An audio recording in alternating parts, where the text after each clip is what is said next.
예, 잠시 후 이재명 민주당 대표가 한 달 앞으로 다가온 총선 선거 방향을 밝힙니다. 국민의힘은 사실상 지역구 공천을 마무리하고 위성정당의 비례대표 공천 작업에 들어갔습니다. 또 제3지대 정당들의 움직임도 활발한데요. 정치권 소식 두 분과 짚어보죠. 윤기찬 국민의힘 법률위 부위원장, 최창렬 용인대 특임 교수 나와 계십니다. 두 분 어서 오십시오. 안녕하십니까? 예, 안녕하십니까? 네. 조금 전 말씀드린 대로 이재명 민주당 대표 총선 선거 방향에 대해서 좀 밝힌다고 전해지고 있습니다. 선거 한 달 앞두고 이렇게 기자회견하는 것 다소 이례적이라고도 볼 수 있을 것 같은데 메시지 좀 어느 쪽에 중점을 둘 거라고 보시는지요?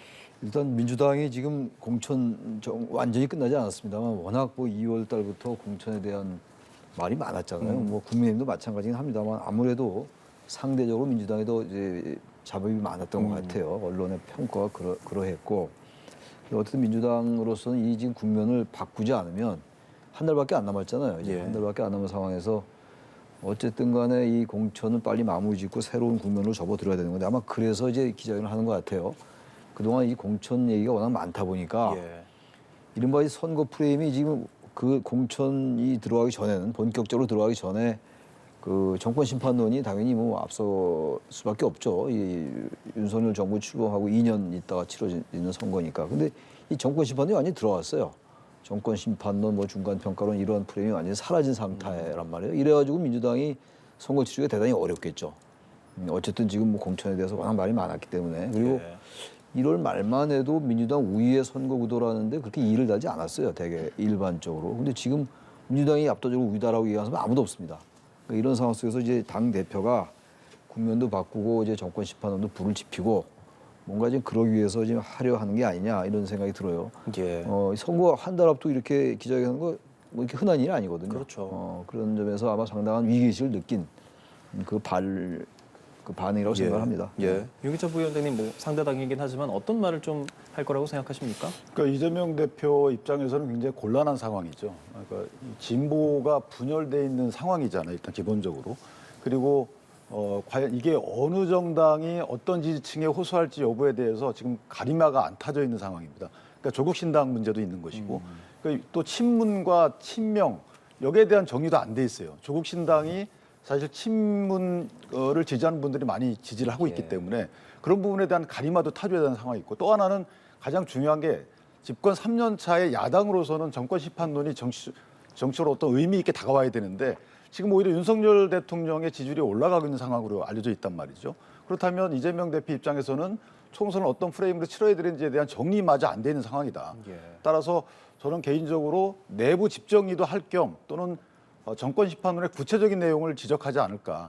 그러니까 그냥 만연히 정권 심판 이것은 이제 안 먹히고 있는 상황이기 때문에 어떤 실책에 대해서 어떻게 해야 된다라는 오히려 역제한식의 정권 심판론을 부각시키는 기자회견이 되지 않을까라고 생각합니다. 네, 내용 좀 더 지켜봐야겠지만 지금으로서 많이 또 언론에서 주목하는 건 선대위원장 인선입니다. 아무래도 네. 지금 나오는 건 이재명 대표의 이해찬, 김부겸 이렇게 전 총리까지 해서 쓰리톱 체제로 이야기가 나올 것이다 이런 얘기들이 있는데 좀 어떤 생각하시는지요? 근데 선대위원장을 이 김부겸 전 총리나 이해찬 전 총리하고 같이 간다 하더라도 지금 이재명 대표가 계속 또 이 선대위에서 영향력을 계속 발휘하면은 별 의미가 없을 것 같아요. 일부 언론 보도에 의하면 김부겸 전 총리가 이제 이른바 조건부 그렇죠. 수락 이런 얘기 나온 걸 얘기를 했다고 봤는데 하죠. 그 얘기는 이거거든요. 이재명 대표의 이선 후퇴 그리고 이제 이재명 대표가 이제 더 이상 관여하지 않는 거 이런 걸 얘기하는 거고 또 어떤 신문은 또 무슨 불출마가 아니라 이재명 대표가 더 이상 이제 직접적 영향권을 행사하지 않는 것을 이런 이제 전제가 붙어야 한다는 거라서 그건 이재명 대표의 스타일상 그렇게 할까 이런 생각이 좀 들어서 김부겸 전 총리가 맡으면 상당히 좋겠죠. 지금 워낙 지금 양당이 다 그렇습니다만 주류 일색으로 됐다라는 이제 여러 비판들이 있잖아요. 친윤 친명 위주로 됐다 이따 말씀을 나누는지 모르겠습니다만 그 상황 속에서 김부겸 전 총리는 이제 이미지 자체가 중도 이미지고 특정 정파에 완전히 치우치지 않은 이제 그런 정치인이기 때문에. 민주당으로서는 외연 확장이 굉장히 절실한 상황이잖아요. 양당 다 그렇긴 합니다만 그런 측면에서 김부겸 전 총리가 절실할 것 같긴 한데 근데 글쎄요 김부겸 전 총리가 이를 수락할지 아까 그 조건부 수락이라고 얘기했는데 이재명 대표나 이재명 대표 측에서 그러한 걸 받아들일지 글쎄 잘 모르겠어요. 그건 좀 여기- 지켜봐야 될 것 같아요. 여기 뭐 정세균 이사장 얘기도 조금 나오긴 하는데 네, 이렇게 뭐 전 정세균- 총리들 다 해도 네. 크게 의미는 없다고 보십니까? 그러니까 그 의미가 뭐 그분들이 예. 의미가 없다는 게 아니라 이재명 전 대표가 이재명 대표가 어떤 스탠스를 취하느냐가 이 관건일 것 같아요. 윤 부장님 말씀도 좀 들어보겠습니다. 그래서 저는 선대가 갖는 의미가 이제 예. 일단 총선에서 승리할 수 있는 진영을 갖추는 것도 하나의 큰 요건이고, 또 하나는 선대위에서 큰 역할을 하게 되면 다음 대선 주자로 또 급부상할 수가 있는 여지가 없지 않아 있어요. 그러니까 이재명 대표 입장에서는 이 두 가지를 어떻게, 그러니까 플러스 마이너스거든요. 두 가지를 어떻게 조율할지에 대한 본인의 결단이 남아 있는 것인데, 일단 이재명 대표는 선대위에 참여하지 않는 방향으로 가지 않을까라는 생각을 합니다. 이번 선거에서 여러 가지 본인의 지역구에 충실하겠다는 의미가 하나 있는 것이고, 또 공천 작업이 끝나가고 있기 때문에 굳이 선대위에서 본인이 나서가지고 할 이유는 없다. 왜냐하면 어차피 개항에서의 본인의 활동이 방송에 계속 나올 수 있기 때문에, 그래서 그 자체가 어떤 선대위원장 역할이거든요. 그렇다면 나머지는 이제 김부겸 전 총리가 선대위에 합류할지 여부, 차기 주자와 관련돼서, 또 하나는 이제 그 정세균 총리의 또 역할이죠. 정세균 총리는 사실 지금 노무현재단 이사장직을 하고 있기 때문에 그렇죠. 친노를 지지하는 이런 옛 향수를 불러올 수 있는 여지가 있거든요. 그런데 거기에 또 김영주 전 국회부의장이 탈당한 부분과 또 어떻게 역학관계가 이어질지에 대해서 정세균 전 총리 역할이 이제 주목을 받는 입장인데, 저는 개인적으로 어쨌든 이탄희 전 의원이 선대에 깜짝 등장하는 것이 민주당에는 가장 큰 중도층에 어필할 수 있는 효과가 있다 이렇게 보여지고, 나머지 김부겸 전 총리나 정세균 전 총리의 등장은 중도층에는 큰 역할을 못할 것 같고, 오히려 이재명 대표 입장에서 보면 차기 대권 주자와 관련된 복잡한 구도를 형성할 가능성이 염려가 더 클 것이다.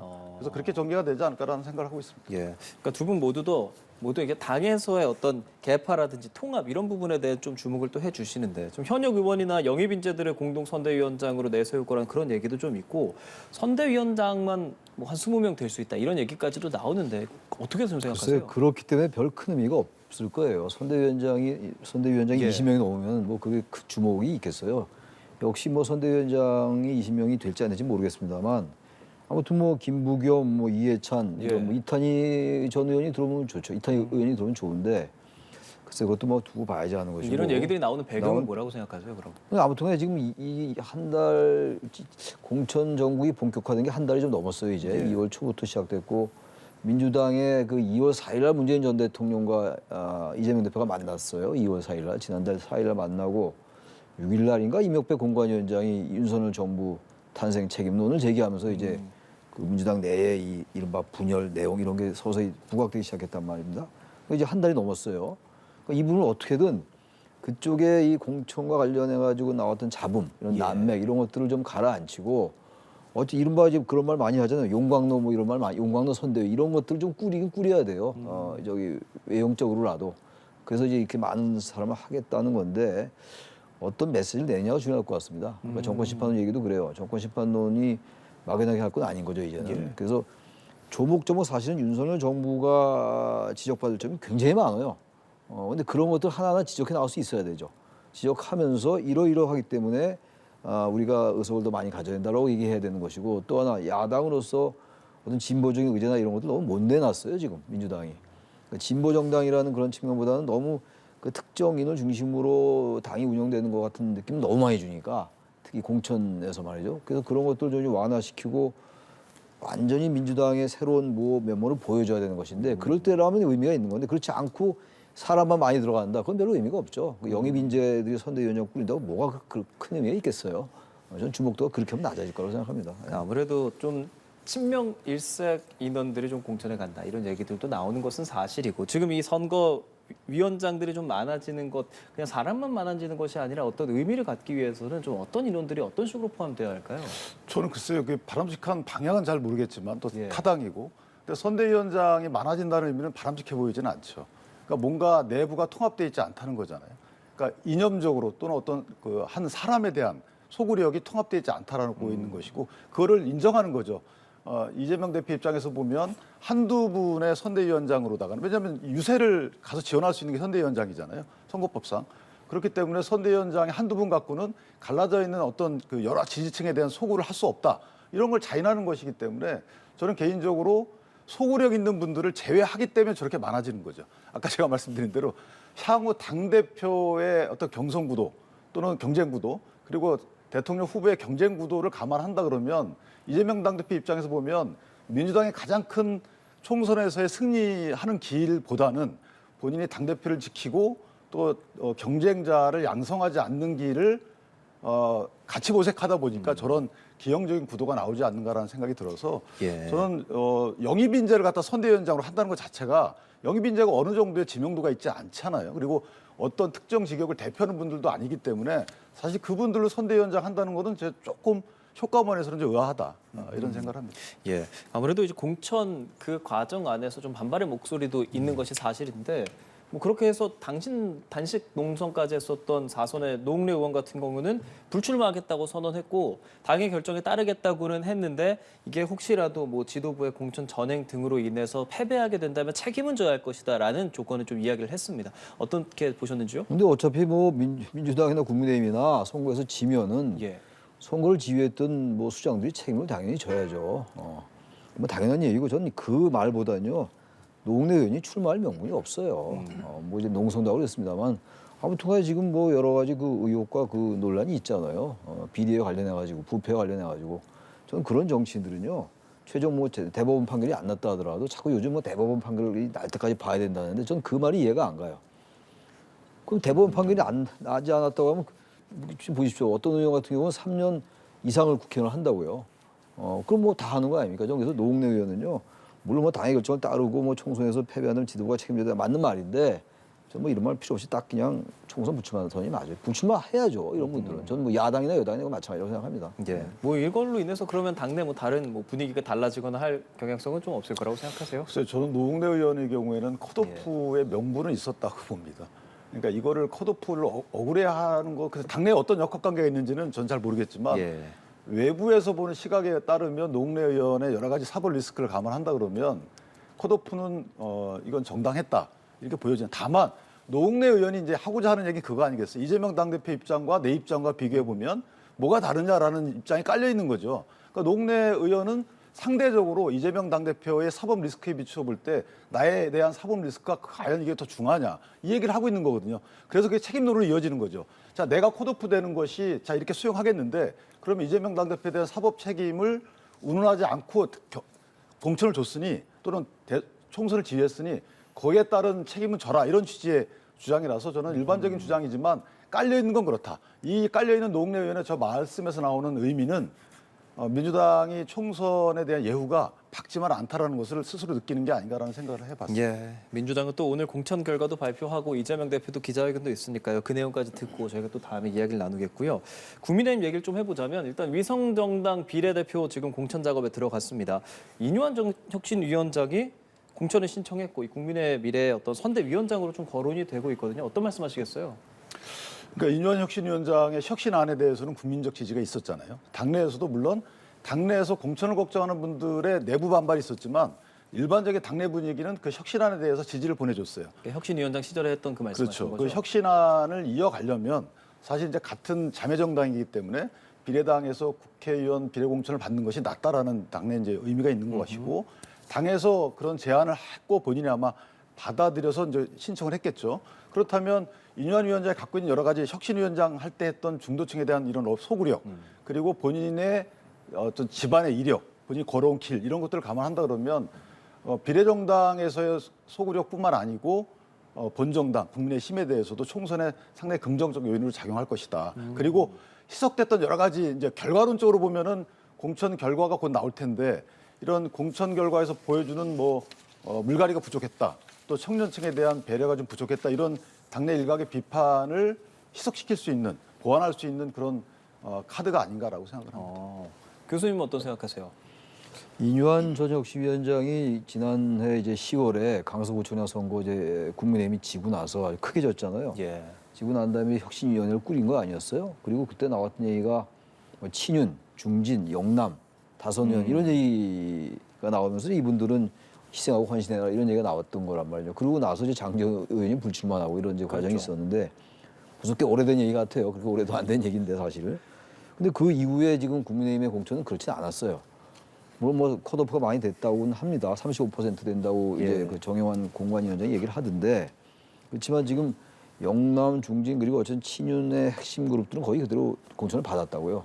그리고 이뉴한 혁신위원장의 말은 굉장히 지지를 받았습니다만 그대로 되지 않았어요. 이게 이제 선거 결과 어떻게 될지 뭐 두고 봐야지 않은 문제입니다만 아무튼 이뉴한 혁신위원장이 뭐 저기 국민미래에 공천 신청해서 위성정당에 그걸 뭐 나무랄 수는 없어요. 나무랄 수 없는데 제가 하나 지적하고 싶은 건 이제 이 지금 국민의 미래도 그렇고 이제 더불어민주연합이잖아요. 민주당은 예. 말이죠. 근데 이 위성정당들을 너무 그냥 기정사실화하니까 이 원래 기정사실화하면 안 되는 거거든요. 그러니까 국민의 미래는 원래 병립편으로 가자고 했는데 민주당이 이제 준연동형으로 가니까 국민의 미래를 정당을 만든다는 그렇죠. 거였잖아요. 4년 전에도 똑같은 논리였어요. 그때도 미래한국당 만들 때도 그랬는데 전 이게 전 국민의 힘이 한계다라고 봐요.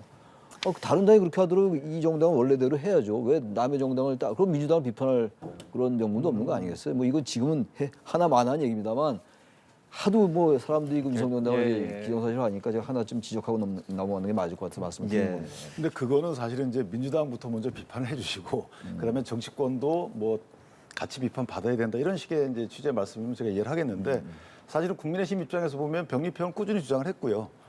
이 비례정당이 바람직하지 않다는 말씀을 또 드렸었고 그러나 이 정당 입장에서 보면 의석수를 놓칠 수는 없는 겁니다. 그러니까 그런 현행 제도 하에서 가장 의석수를 많이 확보할 수 있는 길을 모색해야 되는 것이고 이것은 저희가 공개적으로 해왔던 것이기 때문에 비판의 초점은 민주당이 받아야 된다 이렇게 생각을 하고요. 물갈이 이 부분 말씀 많이 하시는데 사실은 저도 낙천자입니다. 그래서 할 말이 많지만 결과론적으로 보면 국민의힘 입장에서 보면 시스템 공천은 됐다라고 생각을 합니다. 그러니까 친윤이 단수 공천을 많이 받았다고 하지만 이전에 비해서 의원 수가 많이 줄어든 상황이고 단수 공천의 요건에 해당하지 않는데 단수 공천을 받았다는 문제가 되지만 단수 공천의 요건에 해당하기 때문에 받았다 그러면 문제가 없어 보이는 것이고 또 하나는 이제 이렇게 물갈이 이후에 어느 정도 당선자를 내느냐 저는 개인적으로 공천자 중에서 낙선자의 비율이 더 중요하다고 생각을 합니다. 그 공천을 평가할 때. 그러니까 공천을 많이 줬는데 나중에 보니까 그 공천받은 분들이 낙선을 많이 했다. 그럼 공천이 잘못된 거죠. 근데 공천받은 분들이 당선이 많이 됐다. 그럼 일단은 좀 비판의 대상이 아니라고 봅니다. 그것은. 그러니까 이전에 20대 때도 보면 20명이 불출마 선언을 했어요. 그러니까 많이 박수를 받았죠. 그런데 그때는 공교롭게도 낙선자가 또 많았어요. 그렇기 때문에 물갈이 폭 대비 낙선 비율이 줄어드는 건 또 아니라는 것이죠. 그래서 이 공천이라는 것은 해당 지역의 정치 상황별로 또 다르게 봐야 되기 때문에 당내에서 특별한 이 스스로 정한 기준에 부합하지 않는 공천을 했다는 비판 이외에는 아직까지는 비판의 대상이 되지 않아야 되는 것이 아닌가라는 생각을 합니다. 이런 점이 있는 것 같아요. 그 지금 국민의힘의 공천을 보면 말이죠. 물론 이제 살아오는 게 중요하겠죠. 근데 지금 살아오게끔 돼 있어요. 이 친윤에 관련된 거. 제가 쭉 적어봤는데 이 국민의힘에게 굉장히 유리한 그런 지역의 공천을 많이 했더라고요. 여기 지금 뭐 이른바 이제 요즘은 그런 말 안 쓰는데 원조 윤핵관 뭐 그런 말 한때 썼었잖아요. 지금 안 씁니다만 친윤 중진 약간의 결이 달라요. 그다음에 대통령실에 이제 그 어떤 친화적인 그런 초선 그룹들 그런 그룹들이 있었단 말이에요. 나경원 의원 그때 이제 경선 나온다고 할 때 이제 뭐 연판에 돌렸던 이런 사람들. 그다음에 대통령실 이른바 이제 사인방들도 있어요. 이런 분 대개 보면요 100%는 아닌데 거의 뭐 당선 가능성이 대단히 높은 지역들에 공천을 많이 받았어요. 그건 사실 뭐 좀 민주당만 비판할 게 아니라는 얘기예요. 저는. 그래서 제가 이따가 얘기가 나오겠는데 나올지 모르겠습니다만 가만히 지금 들여다보니까 처음엔 민주당만 완전히 엉터리 같았는데 엉터리라기보다도 잡음이 대단히 많았는데 잡음은 상대적으로 약했어요. 분명합니다. 이게 원래 상대평가니까 선거라는 게 그런 거에 비하면 잡음은 덜했습니다만 나중에 보니까 아까 이뉴한 혁신위 얘기가 나왔는데 이뉴한 혁신위에서 얘기했던 그 친윤 중진 뭐 이 부분은 거의 전 성과를 없다. 물론 이분들이 살아 돌아오겠죠. 되게 지역이 좋은 지역들이에요. 강원 뭐 영남 이런 지역들이기 때문에 그런 점에서 제가 이제 지적을 한 겁니다. 제가 하나 보탠자면 이런 건 있을 수 있어요. 뭐냐면 그러니까 룰을 정할 때 설계할 때 약간 잘못됐을 수는 있어요. 그러니까 예를 들면은 현역 국회의원에게 감산 비율을 뭐 30%할 것이냐 20%할 것이냐 이런 설계상의 문제는 있을 수 있지만 저는 그 설계상의 문제를 제외한다 그러면 나머지는 크게 잘못된 게 없다고 보는 이유가 지금 처음에는 비판의 대상이 뭐였냐면 대통령실 인사들이 다 꽂힐 것이다. 컷오프하고 그 빈자리에 대통령실 인사들이 많이 갈 것이다 그랬는데 그것도 사실과 달리 됐죠. 대통령실 인사가 상당히 낙천을 많이 했습니다. 그리고 친윤 이 부분은 사실 경선자도 상당히 많아요. 하기 때문에 몇몇 사람을 몇몇 사람만 갖고 이 친윤 핵심이 다 공천받았다라고 비판을 하기에는 아직은 이르다. 제가 예. 말씀드린 대로 나중에 낙선 비율, 당선 비율까지 감안하셔서 판단하는 게 어떻겠나 싶습니다. 예, 뭐 아무래도 국민 추천 지역 후보 발표도 좀 있을 예정이고 그것까지 봐야 할 것 같은데 저희가 이제 아무래도 비례에 있어서 3번부터 좀 시작을 하게 되지 않겠습니까? 기호에 있어서. 그렇기 때문에 조금 더 많은 인원들, 가령 뭐 경선을 포기하신 혹은 낙천한 수많은 인사들에 대해서 좀 이 국민의 미래를 조금 해보지 않겠느냐 이런 제안들도 좀 있다고는 하는데 아무래도 이게 제명 형식이기 때문에 당내 좀 분위기는 어떤 조금 뭐 제안받은 인원들 좀 들으시는 게 있으신지까지 여쭤보겠습니다. 그러니까 비례대표의 경우에는 이제 제명 형식을 취해야 되는 거죠. 예. 그러니까 일단 저희가 기호 배정을 보면은 통일된 기호를 배정받을 수 있는 자격이 있습니다. 선거법상에 이것이 지역구 의원 5명 이상인 정당의 경우에는 통일된 기호를 부여받아요. 통일된 기호가 뭐냐면은 1, 2, 3, 4번을 아예 고유번호로 부여받는 겁니다. 그래서 그렇죠. 지역구에 만약 의석을 지역구에 출마를 안 하게 되면 그 해당 정당은 거기가 비어 있는 거예요. 1번, 2번, 그다음에 3, 4번이 오는 게 아니고 5, 6번이 바로 연달아 오게 됩니다. 그러니까 통일된 기호를 부여받는 게 되게 중요한데 그러려고 하다 보니까 이제 여러 사람의 5명 이상의 의원이 필요하게 된 거지 지역구. 예. 또는 직전 신생정당의 경우는 직전 선거가 없기 때문에 그 요건에 해당하지 않고 그렇다면 5명 이상의 지역구 의원이 가야 됩니다.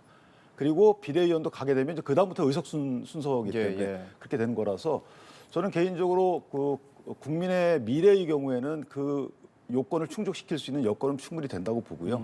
근데 네 번째 칸의 두 번째 칸을 차지하려고 할 겁니다. 그렇죠. 비례대표 정당 투표에서 그러려면 의석수가 이제 10석 정도 넘나드는 의석이 돼야 되기 때문에 지금 한 10명 안팎 파견할 거란 얘기 있더라고요. 그 정도는 아마 충족시킬 수 있는 여건이 되지 않을까. 왜냐하면 지금 공천 과정에서 크게 반발하는 의원들이 많지 않기 때문에 또는 집권 여당이잖아요. 그래서 여러 가지 정치 환경을 감안한다면 그 정도는 충분히 가능하지 않을까라는 생각을 합니다. 예, 알겠습니다. 두 분께 이제 제3지대 상황도 아무래도 좀 여쭤봐야 할 것 같아요. 지금 오늘 이낙연 새로미래 대표는 광주 광산을로 출마 지역 정했습니다. 뭐 광주에 어떤 지역을 할 것인지 좀 얘기들이 있었는데 민영배 의원이랑 맞대결하게 됩니다. 선택을 하게 된 뭐 배경 어디에 있다고 생각하세요?